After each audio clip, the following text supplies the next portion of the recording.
Hey everyone, Andrew here, bringing you another video review, and today we're going to be doing another DC superhero figure review, and that will be of Catwoman. Take a look at this bad girl right here. Now, Catwoman is one of the rarest figures to find out of the whole entire DC superhero line. I should know, I've been looking for her. It's actually kind of a funny story. I've been looking for her for about a year now, and I first saw her in 2008 on Amazon. I said, whoa, this is a good-looking Catwoman figure. I want to get it. However, it had a price tag on Amazon for $80. Pretty ridiculous for a figure that's only been out for about a year.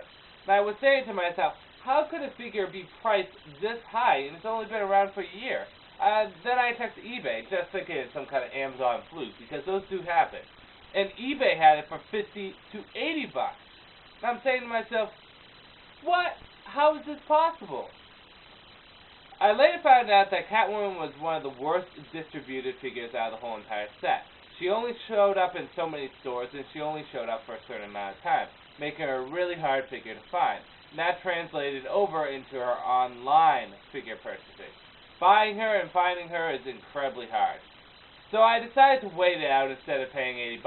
I'm not going to pay $80 for any figure at all, unless it's a Master Beast Transformer figure, but that's a different story. That's a big, huge figure. This I would not pay $80 for, so I decided to wait it out. I went to my comic book store, hoping that they would get in, because they always get the DC superhero figures every once in a while. Nothing. Went to a big comic book store in Salem. Nothing. Went to several different comic book stores. Nothing. Could not find her anywhere. Went online, checked every site. Couldn't get her lower than probably $50. It was ridiculous. It wasn't until another YouTube user, OL Nightstar69, sent me a video, a shared video. Usually I don't watch shared videos, but I watched this one. Something possessed me to. So first of all, I'd like to thank OL Nightstar69. Thank you for sending me that video. And it was of another YouTube user who's selling his whole collection. And I said, I might as well watch this.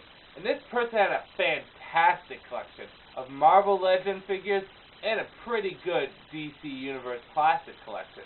And lo and behold, there she was amongst the villains, Catwoman. And I said, I gotta ask him how much.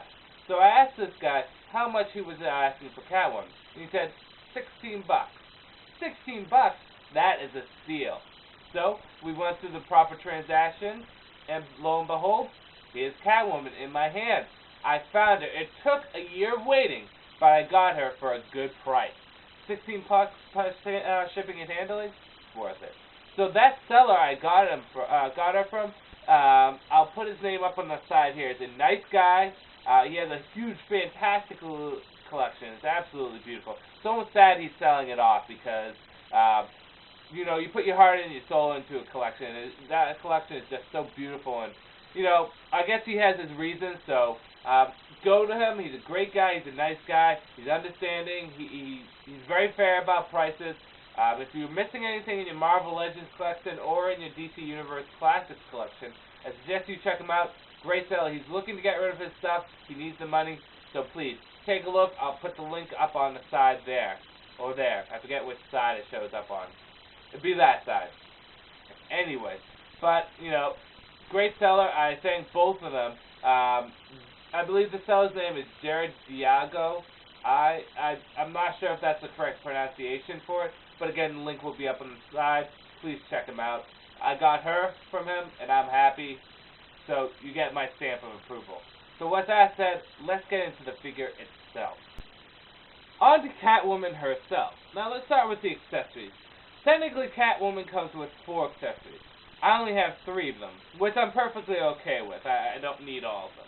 I only cared about the whip because, well, it's Catwoman. She needs a whip. The first accessory is actually Catwoman's backpack, which is removable. However, it takes a bit of effort to take off. However, it is removable. It fits nice and snugly onto her back, and it looked very nice. A lot of people complain about the backpack, but I actually dig the backpack. The next accessory would be her cat. Now, at first I'm like, this is probably her cat from the comics. No, this is actually a totem cat You can tell by the jewelry and the gold ears that this had no intention of being a real cat, but rather a cat Catwoman probably stole herself.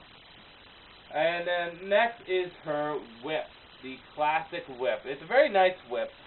It fits into her hand, however, with enough force it could come off very easily, but it does fit well enough that if you display her, it won't fall out. Unlike Harley Quinn's weapons that fall out no matter what. She does come out with one more weapon, which are black pearls. That's the only thing I don't have, which I'm okay with because I don't really need that accessory, but yeah.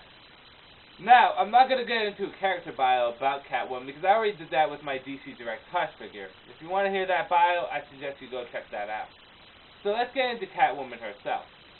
Now, Catwoman is one of the few female molds that Mattel has done. Mattel so far has done a Wonder Woman, a Harley Quinn, Hawkgirl, Big Barda, Supergirl, Batgirl, and Catwoman, and they're on their way to do a Power Girl mold. Now, Mattel has either been a hit or a miss when it's come down to female molds. For example, the Wonder Woman mold, the body just feels a little bit off. Same with Harley Quinn. The Big Barda mold, though looks good, the body just feels kind of wrong. However, they have done good molds too, like the Hawkgirl mold, the Supergirl mold, the Batgirl mold, and then the Catwoman mold, I'm happy to say, is one of their better molds. It's very feminine, it's very well proportioned, and it looks very nice. Now, Catwoman is in her more modernized costume, as you see here. Similar to that of the costume she wore from Hush on.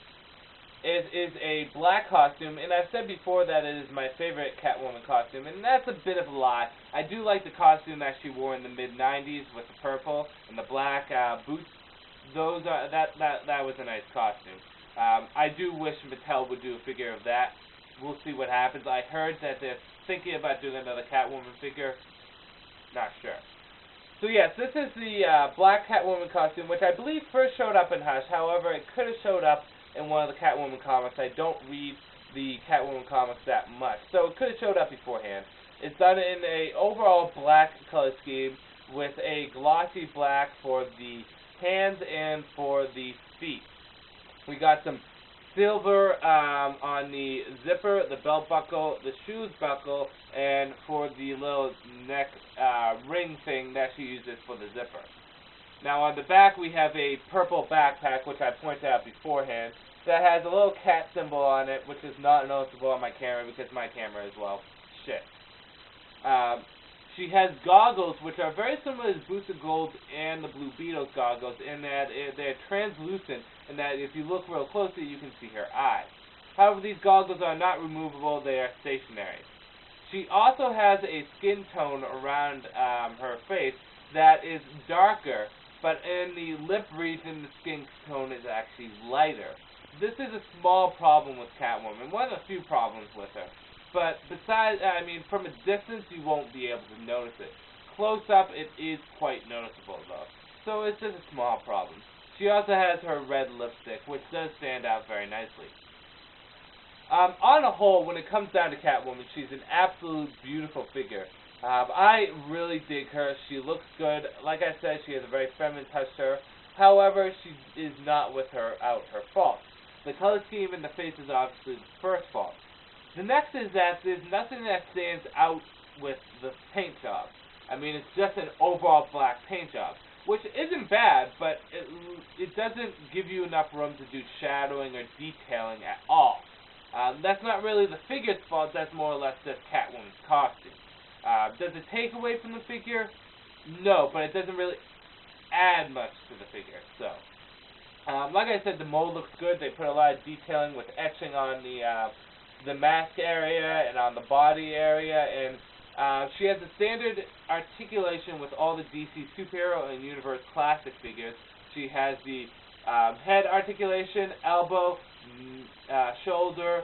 She has the forearm that spins the wrist, the abdomen, the waist, the T-crotch, which allows her to move her legs out, forward, back.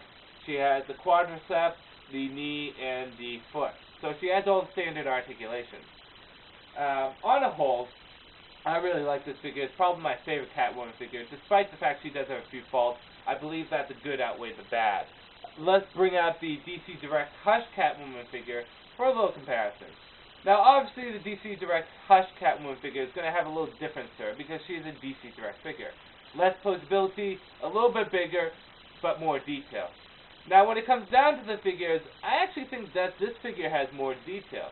Although this figure is a little bit more smoother because there's less joints and it just looks like a smoother figure, and it does have the ability to have the goggles go down, the lack of posability and the awkwardness of the body makes this figure just okay. I would prefer this figure over this one. The articulation is better and the mold itself is very beautiful. On a whole, the Mattel figure is better than the DC Direct Hush figure. Now, that's not to say the DC Direct Hush figure is bad. If you see it, I would pick it up. It's a great addition to any Hush collection, and it is a good Catwoman figure. However, if it came down to the two, I would take the Mattel over the DC Direct any day. On a whole, should you pick it up? Well, I wouldn't buy her online. Currently, right now, I believe at Amazon there's one used for $50, and the rest is $79.99. That's a lot for a figure, especially a plastic figure that has the possibility of breaking. And on eBay, the same thing. She's probably going to be expensive. If you can find her for cheap, I wouldn't pay over $30 for her. Wouldn't pay over $30. I'm absolutely satisfied with my purchase. I got her at a great price, so I'm absolutely happy with her, and I do recommend her. She's a great Catwoman figure, but it's just price. Price is the main problem with her. That's it. So it's really up to your discretion, but like I said, unless it's like a huge figure or a masterpiece figure or something that, like a statue, I wouldn't pay over $30 for a figure like this. But with that said, it's still a beautiful figure. I do recommend it if you do find it in stores. I love it. It's probably my favorite Catwoman figure. And like I said, please check out the collector that I got the figure from. The link will be up on the side. Great collector. He's very trustworthy. He's fast on a shipment. And he seems to have a fair price range for his figures. And a huge collection. He has almost everything. So check him out. So with that said, this is Andrew saying peace out for now.